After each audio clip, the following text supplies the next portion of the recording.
A wave of energy has been released, Count. It's part of the Mandragora helix. It could do untold damage. And I must take it back to the stars. The entire Earth.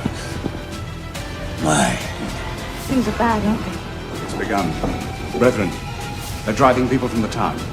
They will learn their mistake as they die. Once that Mandragora gained control, a man's ambition wouldn't stretch beyond the next meal. You know, the worse the situation, the worse your jokes get. How dare you oppose the might of Mandragora? It's part of a Time Lord's job to insist on justice for all species. Hey guys! Today I'm going to review The Masque of Mandragora. It was made in 1976 and it's the first story of the brilliant Season 14. Season 14 had some brilliant classic stories. Deadly Assassin, Robots of Death, The Talons of Wen-Chi-Yan. Possibly the best season of Doctor Who. There's probably, I think Season 13's just slightly better. It stars Tom Baker as the Doctor, Elisabeth Sladen as Sarah Jane Smith. Philip Hinchcliffe was the producer at the time, and he's probably the best producer ever. He did 3 brilliant seasons, 12, 13 and 14. And he seemed to know how to make Doctor Who. He got everything right. Right down to the actors, the acting, the lighting, set design, monster makeup. It was all perfect. That bloody Chris Chibnall! You should watch these videos and take bloody notes! Yes! This story's interesting because it's set in the late 15th century in Italy, and it used the location from a show called The Prisoner. It was filmed in Portmeirion in Wales, and they used that location to film this story. It's really good, the location to choose that part of the place to film it. Some really interesting architecture.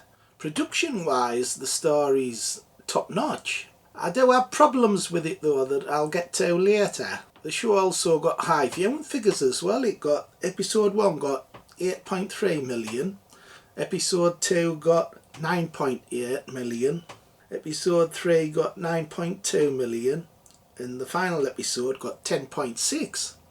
So that's incredible really. It's way better than the viewing figures you get these days.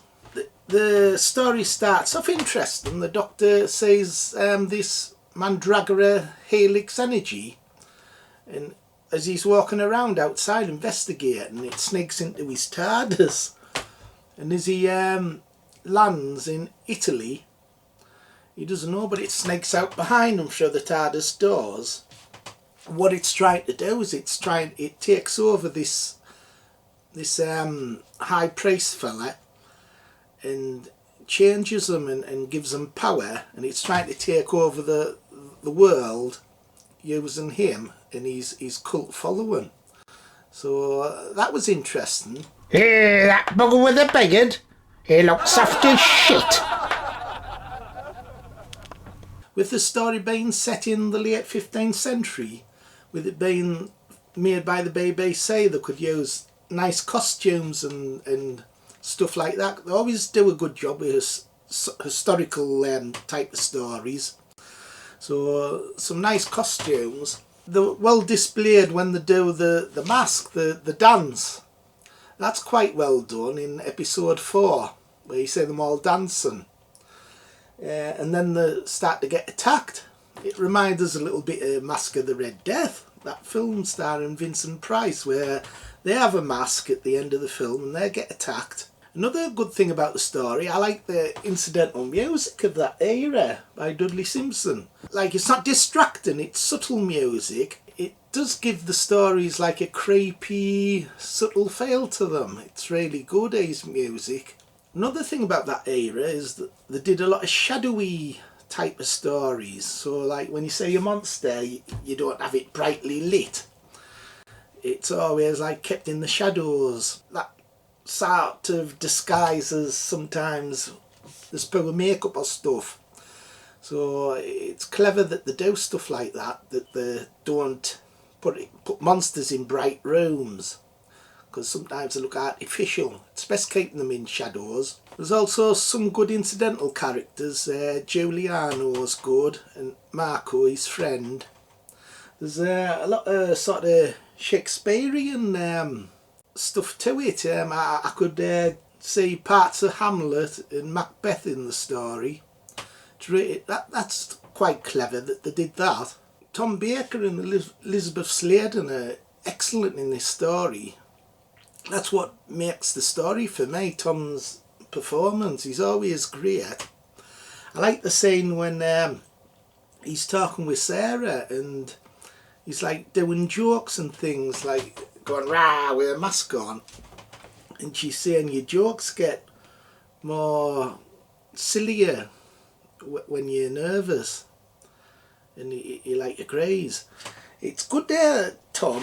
He contradicts his personality. He can be really silly at times, but he can also be really serious. That's what I like about his doctor. Like, he's got a great voice, and when he says serious, dramatic parts to the story, you can't help but listen to him, and it can make you feel as though there's great danger about. He's excellent at that. So overall, it's a strange story, this, because it's in a period that I like the most, the Philip Hinchcliffe era, and you'd think, I'll end up giving it about a 9 or 10 out of 10. But I was actually a bit disappointed with the story when I watched it. It's not one of the best. The trouble with the story is it's a bit slow and it's not very engaging, I thought, compared to other stories in this era. Made up for it with performances and production values. So it's like a mixture. Like, the story is a bit dull, but there's other good parts to it that help you watch it and you're entertained still. But overall, I think I'd still end up giving it, out of 10, I'd end up giving it maybe, I'll be honest, I'll give it about a 6 out of 10. I was actually a bit disappointed with it. What do you think, Bones? You liked it, didn't you? I wasn't disappointed with the bugger. I give it 10 out of 10. You hard to please, bugger, yeah. It's better than that bloody blum bimbo we have now as a doctor. He's bloody useless. Okay, everyone. Bye. Bye. Subscribe. Bye. Bye. Yes, press the bloody subscribe button.